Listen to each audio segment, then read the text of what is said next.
An 85-year-old veteran was punched at a diner while people stood frozen. 10 minutes later, his son, a Special Forces commander, arrived, and everything changed without a single weapon drawn. Walter Jennings always sat on the same wooden bench outside Cora's diner, every Saturday at noon. Rain or shine, he showed up in his tan windbreaker, his army cap tucked snug over his silver hair, and a plain black cane resting between his knees. Folks in Somerville, Georgia, those who paid attention, knew not to bother him while he sipped his coffee and watched the street. He didn't talk much, didn't need to. His presence was like an old street lamp, quiet, steady, familiar. The war stories? He rarely shared them. He'd been in Korea, then Vietnam. Took shrapnel in both. Lost friends in both. Still walked a mile every morning. Never once raised his voice in the diner, even when the waitress forgot the sugar. That's why when the Harrow bikers pulled up, no one expected trouble. Loud engines, patched jackets, boots thumping against the pavement. They'd been coming around more lately. Some regulars kept their heads down when the group strutted in. Some didn't come at all anymore. This time, they didn't go inside. They spotted Walter. Alone on that bench, the leader. Stocky, about mid-40s, skin baked by the sun and temper flaring just below the surface, stepped toward him. He wore a black vest with a faded Confederate flag patch stitched across the chest. Name tag read, Briggs. Walter didn't look up, just took another sip. Briggs scoffed. "Look at this old relic," he barked. "Ain't you out past your prime, Grandpa?" Walter turned his head slowly. His voice was even. "You got a problem, son?" Briggs let out a laugh, loud and sharp. "A problem? Nah, just wondering why an old black vet's taken up space where real men eat." The street got quiet. Cora peeked through the blinds. A man from the gas station across the street stopped pumping. Walter placed his cup down beside him and stood, slowly, carefully. "I fought for this country," he said. "Long before you figured out how to ride a bike." Briggs's grin faded. "Fought for it, huh? And what did you get? A bench and a paper cup?" Walter looked him in the eye. "I got enough. Now get gone." That should have been it. But ego has a way of taking over weak men. Briggs's smirk twisted into something darker. "You talk real brave for someone one push from a nursing home." Walter didn't flinch. "And you talk loud for someone who's never heard gunfire up close." Briggs stepped forward. Without warning, he swung. The hit landed flush on Walter's jaw. His cane clattered to the ground as he fell sideways off the bench, his head smacking the edge of the curb. A gasp shot through the crowd. Someone screamed, but no one moved. The silence afterward was heavier than the punch itself. Walter lay still. Blood crept out from beneath his left ear. Briggs stood over him, breathing hard, looking around like he'd won something. No one clapped, no one laughed. Even his own crew stayed frozen. A teenage girl from the diner reached for her phone with shaky hands. A man in a blue polo knelt near Walter but didn't touch him. Across the street, a black SUV turned into the lot. The biker didn't notice it at first, but behind that tinted windshield, Major Travis Jennings was already unbuckling his seatbelt. But what Briggs didn't know was that he hadn't just swung at an old man, he'd cracked open a fire he wouldn't be able to put out. The SUV rolled to a stop beside the diner's side entrance. The moment the door opened, you could feel a shift, like something invisible just stepped into the scene and changed the rules. Major Travis Jennings didn't slam the door. He didn't yell. He didn't run. He just walked. 6'1", broad shoulders, posture like a ruler. Still in uniform from a classified exercise out of Fort Moore, roughly an hour's flight west. Tactical boots. Gloves still clipped to his belt. He hadn't even had time to switch into civilian clothes. He was expecting to walk into the diner, hug his father, maybe laugh about Walter ordering the same tuna melt since 1983. But instead, he saw blood on the sidewalk. And then he saw the boots that spilled it. Briggs was standing over Walter, chest puffed, eyes darting, starting to realize the crowd wasn't with him. Travis stopped 3 feet from his father's body. His gaze locked on Walter, not on the man who hit him. "Dad!"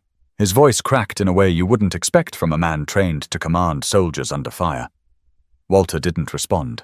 He was breathing, but slow. One side of his face was already starting to swell.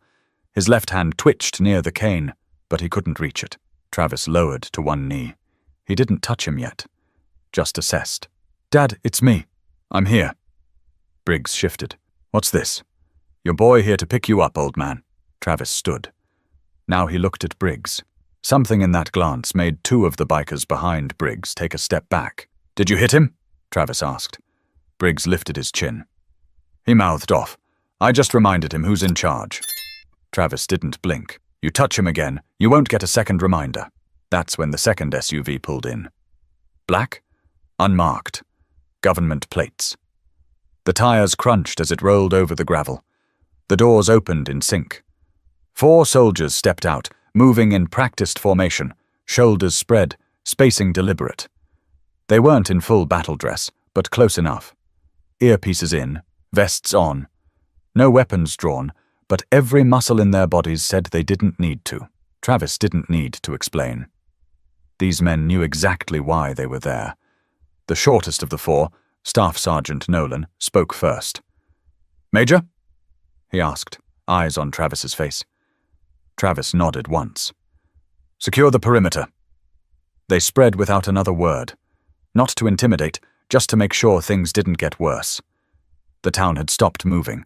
Even traffic at the far end of the block slowed. Briggs tried to laugh, but it didn't land. "What, you gonna sick your little army on me? We didn't even break a law." Travis stepped forward. Only inches separated them now. "You put your hands on my father," he said. "That's not just personal. That's generational." Briggs tried to match the stare but couldn't hold it. His gaze flicked to the soldiers now calmly posted around the lot. Nolan stood by the entrance of the diner, saying nothing.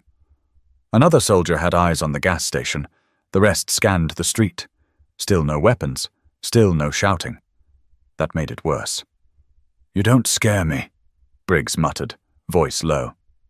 "You're already scared," Travis replied. "You just don't know what to do with it." The crowd didn't cheer. This wasn't that kind of moment. But something changed. For the first time in a long time, people looked at Walter Jennings. Not as an old man, not as someone they walked past, but as someone whose blood shouldn't be on that concrete. One of the bikers mumbled, "Briggs, maybe we should go." "Shut up!" Briggs snapped. But it was too late for saving face. A dozen phones were recording now. Even the sheriff's nephew, fresh out of high school, had his camera up from behind the register inside the diner. But Travis wasn't here to win a standoff. He was here to lift his father off the ground.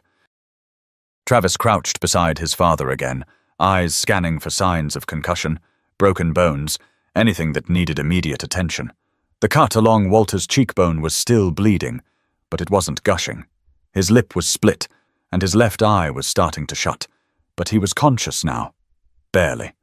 Walter's voice was hoarse. "You came. I always will," Travis said. Their exchange was barely above a whisper, but the words carried.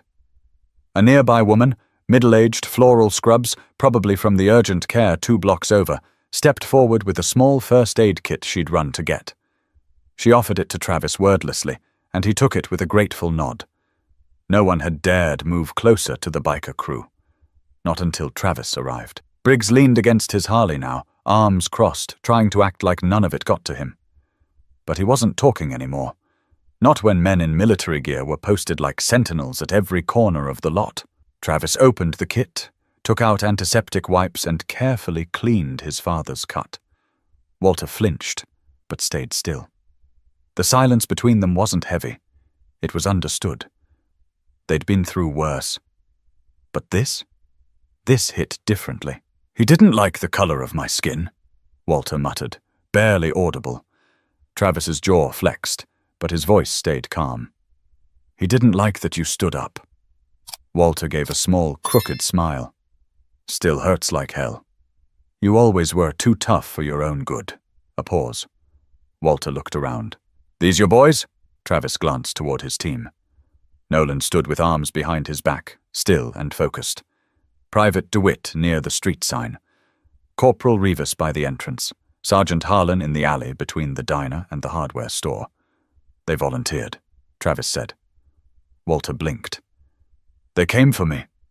No, Travis said, gently tapping his father's temple. They came because of what you represent. A shift again in the atmosphere. People on the sidewalk weren't looking away anymore. A few whispered among themselves. A man in a Braves cap held his phone to his chest like he wasn't sure whether to keep filming or just listen. One of the younger bikers, maybe 19, fidgeted beside his bike. He leaned toward Briggs. "This ain't gonna look good, man." Briggs didn't answer. Travis stood up again, slow and deliberate. He didn't need to yell. He didn't have to make threats.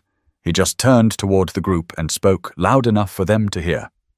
"I want you to think about the kind of person it takes to hit an 85-year-old man in the face.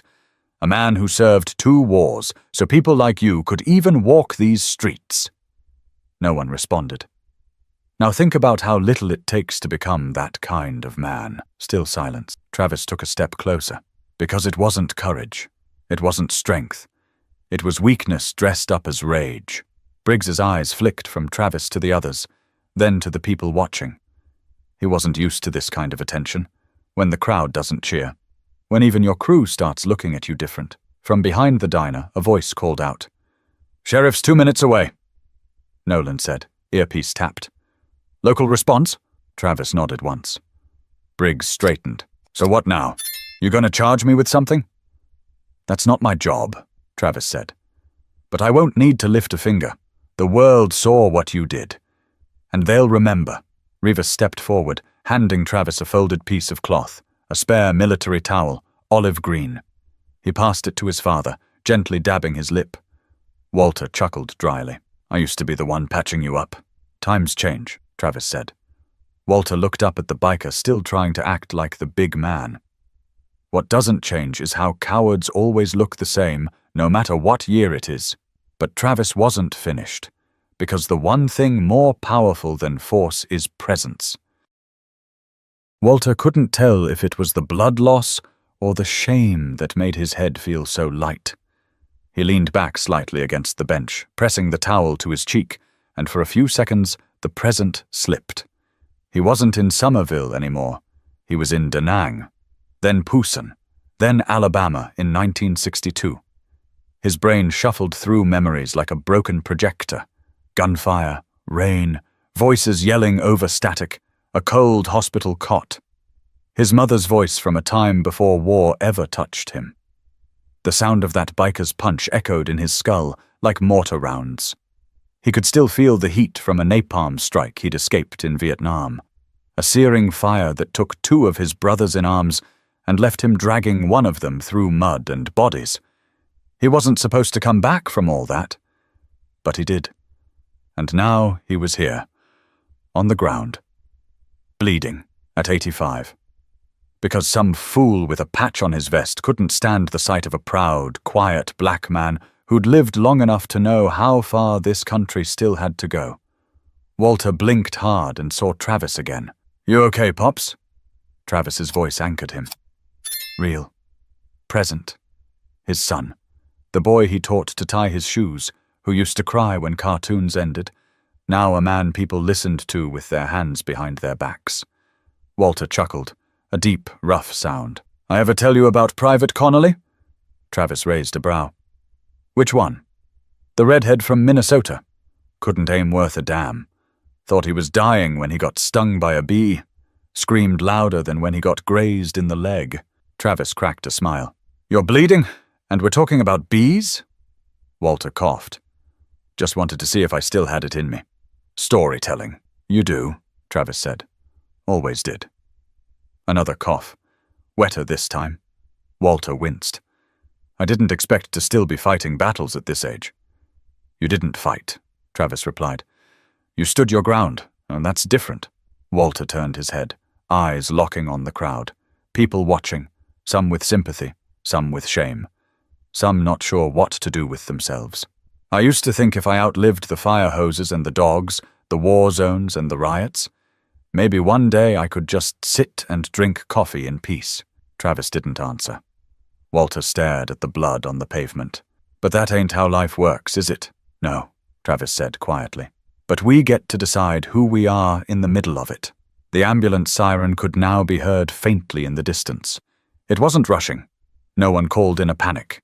They probably told dispatch it wasn't life-threatening, just an old man with a busted lip. Walter noticed the young girl near the curb, maybe 17, still holding her phone, still filming. Her hands were trembling, but she kept recording. He gestured toward her. "She's scared. She's trying to understand," Travis said. "She's never seen something like this before, not in person." Walter leaned his head back against the bench, exhausted. "Then maybe she'll learn something the rest of us had to get beat down to figure out. Maybe." Walter closed his eyes. He wasn't going to fall asleep, not yet. But he let the moment rest. There was nothing to prove anymore. He'd already proved it all. His service, his years, his survival. And now, even in pain, he was showing his town, his son, that dignity doesn't die when your body hits the ground. It only dies when you stay there. But Walter wasn't staying there, not with Travis standing guard beside him, and not with the next generation watching. Travis sat on the bench beside his father, silent for a moment, elbows on his knees, watching the last of the blood trickle down Walter's chin. The sirens were louder now. The local ambulance would be here soon, maybe a patrol car too, but no one seemed in a hurry, almost like they were afraid to interrupt the moment. Walter shifted slightly, letting out a low grunt as his ribs reminded him he was 85 and human. Travis glanced over. "You sure you're not concussed?" "I've been hit harder," Walter muttered. Travis nodded. "That doesn't mean you deserved it." Walter looked away. "Deserve's a funny word. I've seen good men shot for standing in the wrong shadow. Seen bad men live to 80 without so much as a scrape. You're not a shadow, Dad. You're the reason I wear this uniform the way I do." Walter turned to him now, eyes sharp despite the swelling. "Don't start talking like that. Makes it sound like I'm already gone." "You're not," Travis said. "But something's got to change." Walter studied his son for a moment. "You think bringing your squad here was the change?" "I didn't bring them for a show," Travis said. "They were with me. We were debriefing nearby when I got your message. You said noon. When I was late, I worried you'd already ordered without me." Walter smirked. "I was about to. Tuna melt." Travis nodded. "You always do." Then his voice lowered. "But when I pulled up and saw you on the ground, Dad, I forgot every protocol I've ever learned. All I saw was you bleeding, and him standing there like he'd just knocked over a trash can instead of a man who carried this country on his back." Walter didn't speak right away. He looked past his son, toward Briggs, who now sat slouched on his Harley, arms crossed, pretending not to listen. But his eyes kept flicking back. "I was never scared of being hit," Walter said. "I've been hit before. By fists, by words, by policies that never had our names in mind. But what shook me," Walter said, "was seeing people watch it happen. People I've lived around for years. They watched, and no one moved." Travis inhaled too deeply. They froze.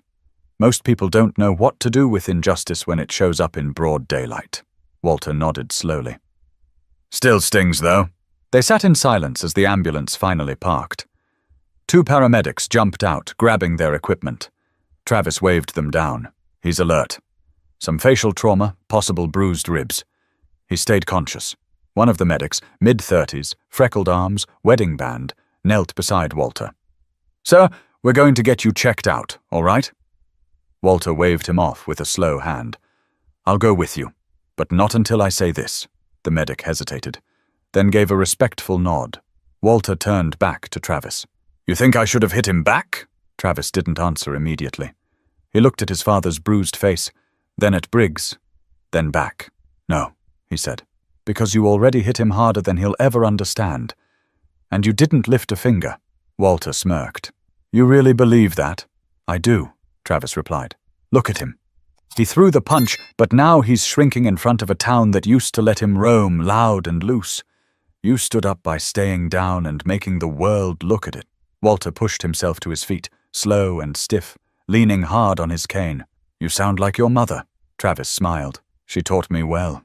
The 2 men turned to face the crowd again. Walter's lip was still bleeding, but he didn't bother wiping it. The younger bikers didn't meet his eyes.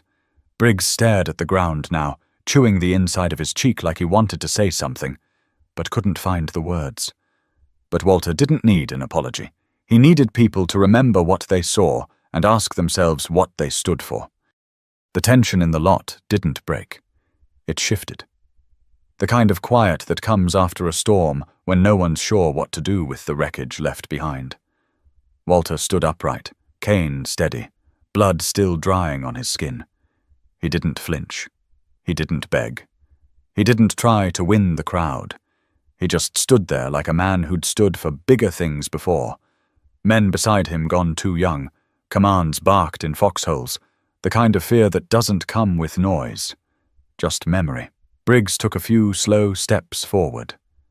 Hands out, just slightly, like he wanted to show he wasn't looking for a fight anymore. His voice was quieter now, almost forced. "Look, I didn't mean to." Walter held up a hand. "You meant to hit me." Briggs froze. "I mean, yeah, I did, but You thought you could hit me and still walk away proud." Briggs swallowed hard. A camera flash went off from somewhere behind him. Another person filming. The town would be watching this over dinner tonight. Probably by morning, the rest of the state would be too. Travis stepped up beside his father, not towering over him, not shielding him, just standing shoulder to shoulder. "You want to apologize?" Travis said. "Then do it without excuses." Briggs looked around. At the soldiers, at the crowd, at the other bikers who now stood a little further from him than before. His words caught in his throat. What came out was hardly audible. "I'm sorry," he muttered. Walter narrowed his eyes. "For hitting me, or for being seen doing it?" Briggs didn't answer. "You said I didn't deserve to sit on that bench," Walter continued. "But I earned that seat before you were born." Briggs flinched. "Yeah, I get it." "No," Walter cut in. "You don't. And maybe you never will." There was no yelling, no escalation. Just facts, delivered straight. The kind that leave you no place to hide. One of the bikers, a younger guy with a patch that looked recently sewn on, took off his vest. No show, no dramatic flair. He just folded it under his arm and walked off toward the gas station. Briggs watched him go. "Loyalty's easy when no one's watching," Travis said. "But real character shows up when the cameras start rolling." The ambulance crew stepped forward again. This time, Walter didn't wave them off. He gave a small nod and gestured to the stretcher. "I can walk," he said, "but I'll let you earn your paycheck." As they helped him into the back, Walter looked at his son. "You riding with me?" Travis shook his head. "I'll follow behind. Finish a couple things here." Walter nodded. "Don't take too long. Your mama wouldn't like me missing lunch." Travis smiled. "We'll still get your tuna melt, Pops." The doors shut gently. The ambulance pulled away with no sirens, just the low sound of rubber tires on blacktop. Travis turned back to Briggs. He didn't step closer. He didn't raise his voice. He just looked him in the eye, like a man who knew exactly what kind of damage words could do. "You didn't just swing at a man," Travis said. "You swung at a legacy." Briggs looked down. His voice barely made it out. "Then I guess I'll carry that." "You will," Travis replied. "Because everyone else saw it." And that was the truth. Everyone saw it. Not just the hit, but the stillness afterward. The choice not to retaliate. The way Walter stood, bleeding, unshaken. That was the part people would talk about. The sheriff finally arrived, stepping out of his cruiser slowly. He looked at Travis, then at Briggs, then at the phone cameras. "You pressing charges?" he asked Travis quietly. "I'm not the one who was hit." The sheriff nodded, sighed and turned to Briggs. "Let's go have a word." Briggs didn't fight it. He followed without resistance. His boots felt heavier now. But the real punishment wasn't the law. It was living with the weight of what the town saw and what it said about him. By late afternoon, the blood on the pavement had dried to a dark rust color. The wind picked up slightly, pushing napkins across the lot. Cora came out with a mop and a bucket of soapy water. She didn't say much, just started scrubbing near the bench where Walter had sat. Inside the diner, the TVs had gone from morning news to college football, but no one was watching the screen. Eyes stayed low. Conversations were quiet. Not out of fear, more out of reflection. The door chimed, and Travis walked in. He didn't take off his vest or even sit down. just stood near the entrance, looking around at faces he'd known since he was a kid. "I'm not here to make a speech," he said. People looked up. "But I need you all to understand something. What happened out there today? It wasn't just about my father. It wasn't about some drunk with a patch who wanted to act tough." He paused, letting it settle. "It was about what we let slide. About how long we stay quiet when someone crosses a line." Nobody interrupted. Not even the old men at the back booth who usually had an opinion on everything. Travis took a breath. "You don't need a uniform to show courage. Sometimes all it takes is standing up, even when your voice shakes." A woman near the counter nodded slowly. She'd been at the gas station earlier, watching from across the street. Her eyes stayed locked on Travis like she wanted to say something but didn't need to, because it was already said. Outside, the news van finally arrived, a small station out of Macon. The cameraman started setting up his tripod, while the reporter fixed her jacket and brushed her hair down. Travis stepped outside before they could come in. "We're not doing this for show," he told the reporter firmly. "But if you want to talk about something, talk about the man who got knocked down and still stood taller than anyone else on this street." She blinked, taken aback. "And you are?" "His son," Travis said. "Major Travis Jennings." That name stuck. It would be in headlines the next day. "Veteran assaulted outside diner. Son a military officer responds."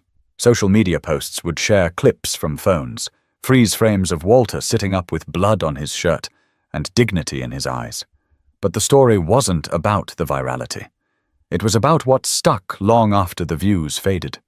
Back at the hospital, Walter lay in a quiet room under soft fluorescent lights. A nurse had given him a fresh ice pack and adjusted the incline of his bed.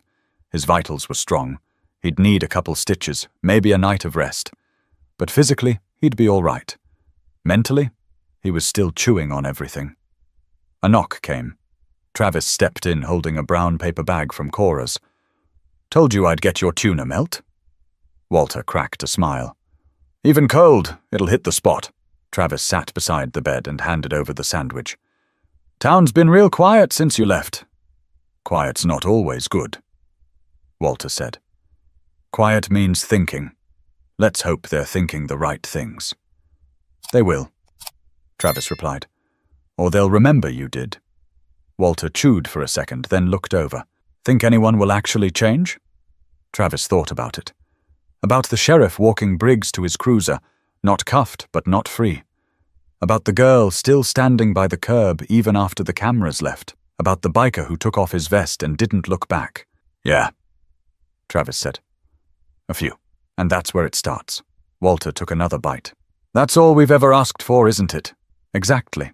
Outside the hospital window, the sun dipped low behind the pine trees, casting long shadows across the parking lot. Another Saturday almost gone. But this one wouldn't be forgotten. Not by the man who stood his ground, not by the son who showed up, and not by a town that could no longer pretend it hadn't seen what it saw. But there was still one thing left, one moment that would give meaning to it all. The next morning, Somerville was still itself. Same sleepy streets, same rusted pickup trucks rattling down Main, same church bells echoing from First Baptist across town. But something was different. It wasn't spoken, not yet. Just felt. Like the way people held eye contact a second longer than usual, or how folks didn't look away when they passed Walter Jennings' bench. At 9:03 a.m., that bench wasn't empty. Walter sat on it again. Bruised, stitched, cane in hand, cup of coffee steady between his fingers. His cheek was swollen. His lip was taped. But he was there, wearing the same windbreaker, same cap. No fanfare. Just a quiet, stubborn presence. A little boy, no older than 8, stopped walking with his mum to stare at him. Walter gave him a small nod. The boy raised his hand in a shy half wave. His mother stood still for a moment, then gently nudged the boy forward. "Say thank you," she whispered. The boy didn't hesitate. "Thank you for serving." Walter nodded again. "You're welcome, young man." Across the street, Travis stood outside the hardware store, watching. He hadn't planned to come back so soon, but something about seeing his father in that spot again made the decision for him. He crossed the street slowly and sat beside Walter without saying a word. "You didn't have to come back today," Walter said. Travis shrugged. Didn't feel right to be anywhere else. They sat for a while in silence. The air had that sharp fall scent, leaves dry and brittle, wind whispering without fanfare. Walter took a sip. "You know what I kept thinking about last night?" Walter asked. "What's that?" "The line." Travis glanced over. "Which one?" "The one that man crossed. The invisible one. The one people pretend doesn't exist until it's been stepped on." Travis nodded slowly. Walter continued. "It's not drawn with chalk. It's in how you treat people, how you talk to them, whether you look at someone and see their worth, or just see someone in your way." He exhaled. "That line's been crossed plenty of times in my life, and I've stepped over it too. Nobody's perfect, but there's a difference between a mistake and a pattern. That man yesterday, he didn't just trip. He strutted over that line like it never mattered." Travis rubbed his hands together. "I've spent years teaching men how to fight. But lately I've been thinking, maybe the real power isn't in what we fight, but what we protect." Walter smiled at that.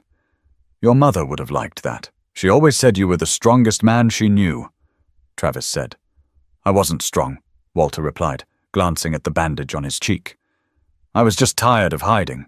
They both chuckled. "That kind of laughter you share with someone who's seen what you've seen." From up the street, the sheriff's cruiser turned the corner and parked near the diner. Sheriff Langley stepped out, hat in hand. He didn't come with backup. Didn't need to. He approached slowly, respectfully. "Morning, Walter." "Major." Walter tipped his cup slightly. "Sheriff?" Langley cleared his throat. "Just came from Briggs's house. He's agreed to a public apology. Town Square. 3 days from now." Walter raised an eyebrow. "Voluntary?" Langley nodded. "Didn't take much convincing. I think he saw himself on those videos. Didn't like the man staring back." Walter sipped again. "People change when they're embarrassed. Doesn't mean they grow." Langley didn't argue. "But it's a start." Travis stood. "We'll be there." Langley tipped his hat. "That's all I wanted to hear." As he left, Walter looked around the lot. A fresh coat of paint had been applied to the curb. A local had scrubbed away the bloodstain before sunrise. Someone left a small bundle of flowers by the bench. No note, no signature, just respect. Walter tapped his cane on the ground. "You know what hurts the most?" he said, voice quieter now. "It's not the punch. It's how long I sat here, thinking maybe this town had changed enough that I didn't have to be on guard." Travis didn't respond right away. Then he said, "Maybe it hasn't. But maybe now it will." Walter looked at him, his son, his protector, his pride. "Then let's hold it to that." They sat together, 2 generations of endurance and steel, and the town of Somerville? It would remember. Not just the strike, not just the cameras, but the way a man chose not to strike back, the way his son stood firm without swinging a fist, and the way silence, when used right, can echo louder than violence ever could. Some lines, once crossed, make you choose who you really are. If this story meant something to you, if it made you think, feel, or reflect, share it. Talk to someone about it. And subscribe for more stories that don't just fill time, but say something worth remembering.